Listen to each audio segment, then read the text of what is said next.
भी प्रत्याशी का समाजवादी पार्टी ने टिकट काट दिया? देखिए, यकीनी तौर पे मैं जानता हूँ इस बात को कि आसिम राजा आजम साहब के प्रत्याशी हैं। अब उसे कंपनसेट करने के लिए उनकी पसंदीदा प्रत्याशी को मुरादाबाद भेज दिया गया कि कहीं ना कहीं कोई कंपनसेशन हो जाए। लेकिन इससे सर आपका तो नुकसान हो गया, मुरादाबाद के लोगों का नुकसान हो गया। देखिए, डॉक्टर एस.टी. हसन एक सर्जन है।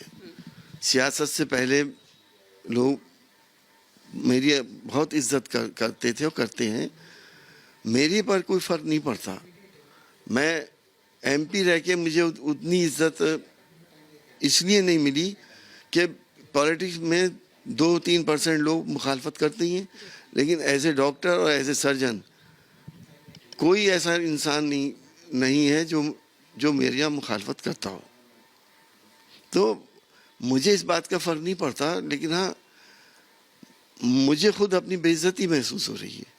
ऐसा महसूस करते हैं? यकीनी तौर पर देखिए, आप होती मेरी जगह कोई भी होता वो करेगा ही कि जिस आदमी ने बड़ी निष्ठा से और बड़ी ईमानदारी से सियासत करी हो, जिस आदमी ने सांप्रदायिक सौहार्द की हमेशा बात करी हो, जिस आदमी ने गरीबों की, मजलूमों की और हिंदुस्तान की दूसरी बड़ी आबादी की हमेशा बात करी हो, उस आदमी के साथ अगर मेरा कोई कसूर हो, मेरे दामन पे कोई दाग हो, मैं बेईमान हूँ, चोर हूँ, भूमाफिया हूँ, या मैं किसी से कोई ये नहीं बता सकता कि एस.टी. हसन या उसके किसी भी आदमी ने किसी से एक पैसा लिया हो।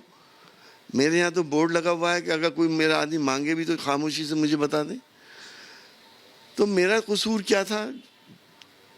तो जाहिर है मैं भी एक इंसान हूँ, तकलीफ तो होती है और बेइज्जती भी महसूस होती है।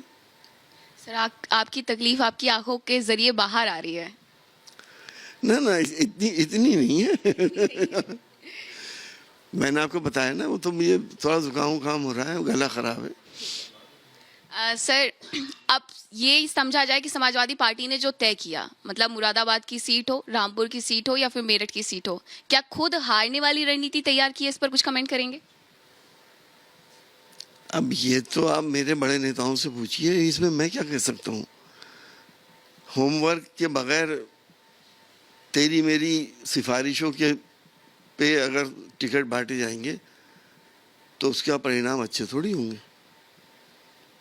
सर एक बात और, आपके यहाँ जहाँ मैं बैठी हुई हूँ और घर के अंदर जैसे ही एंट्री करती हूँ तो वहाँ पर इंकलाब जिंदाबाद का एक पोस्टर लगा हुआ था जिसमें आप हैं और आजम खान साहब है। यहाँ पर भी देख रही हूँ आजम खान की तस्वीरें हैं, लेकिन जो खबरें मीडिया में उठी हो, जो आप कह रहे हैं कि कहीं और से टिकट अगर दिया गया है, तो आजम खान की फोटो क्या आपके दरवाजे से और आपके हॉल से हटने वाली है? अब देखिए, मेरी और आजम खान साहब की आइडियोलॉजी एक है। मतभेद हो जाए, मनभेद मेरे नहीं होते किसी से भी। बहुत धन्यवाद सर हमसे बातचीत करने के लिए। तो आपने सुना एस.टी. हसन साहब, जिनका ये कहना है कि मनभेद नहीं होंगे, मतभेद हो सकते हैं, लेकिन उन्हें इस बात का दुख है और वो महसूस भी करते हैं कि उन्हें टिकट नहीं मिला, जिसका उन्हें दुख है। वीडियो जर्नलिस्ट निशांत के साथ मैं मीनाक्षी, रजा रिपब्लिक भारत, मुरादाबाद।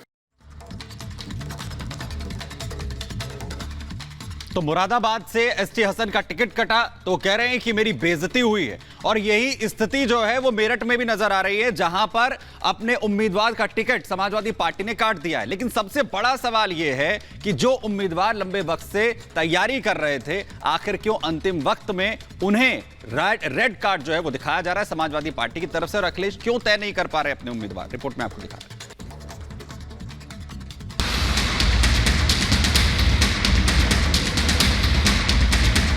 टिकटों पर समाजवादी पार्टी में घमासान। पहले मुरादाबाद, रामपुर में फिर छिड़ीरार।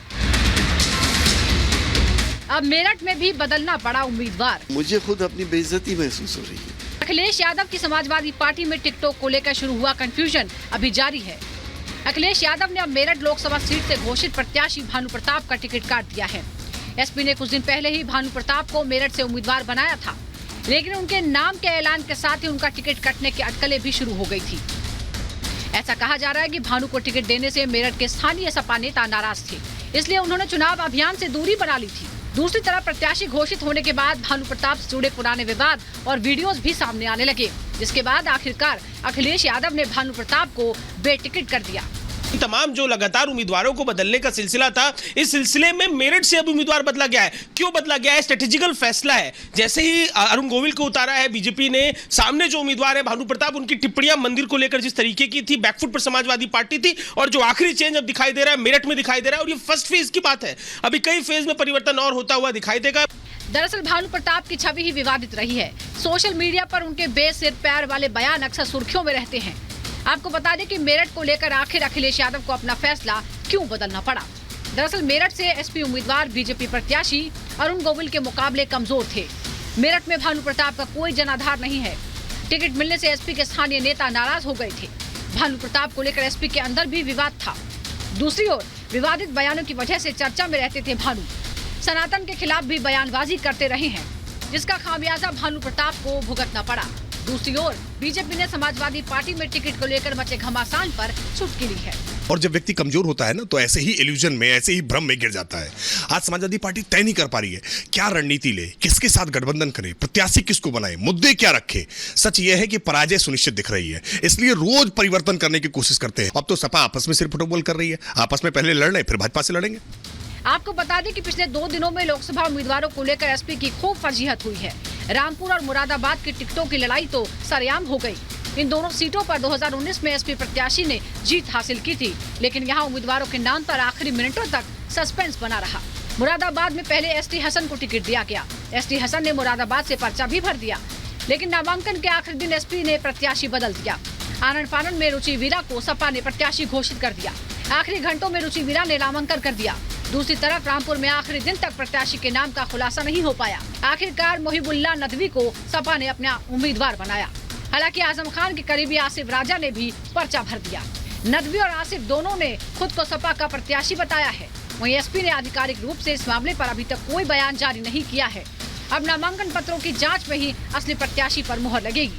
अपने वतन अजीज रामपुर की सरजमीन से मोहब्बत का, प्यार का, अमन का, शांति का, खुशहाली का पैगाम लेकर आया हूं, और मुझे उम्मीद है कि आप लोग सपोर्ट करेंगे, हिमायत करेंगे और इंसानियत का पैगाम समझेंगे। अब किसको क्या मिला है ये फैसला तो नॉमिनेशन प्रोसेस पूरा हो जाएगा 30 मार्च को, उसके बाद पता चलेगा। जनता समाजवादी के साथ खड़ी हुई है, आजम खान साहब के साथ खड़ी हुई है, इसके अलावा कुछ सोचने की जरूरत ही नहीं है। अखिलेश यादव ने लोकसभा चुनाव के लिए पीडीए का नारा दिया, लेकिन प्रचार के आगाज के साथ ही समाजवादी पार्टी को झटके पर झटके लग रहे हैं।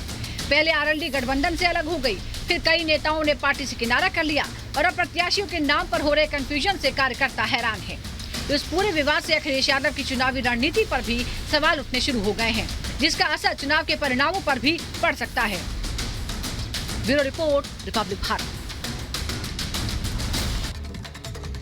तो समाजवादी पार्टी के ही भीतर कहीं ना कहीं इन सबसे साफ समझ आता है कि घमासान देखने को मिल रहा है। अब इसमें कहीं ना कहीं आजम खान की भूमिका है। अब अखिलेश यादव पर आजम खान भारी कैसे पड़ गए, वो दरअसल हम आपको समझाते हैं कि किस तरीके से वो भारी पड़े। सबसे पहले बात लोकसभा सीट की कर लीजिए, मुरादाबाद की। मुरादाबाद लोकसभा सीट की बात करते हैं।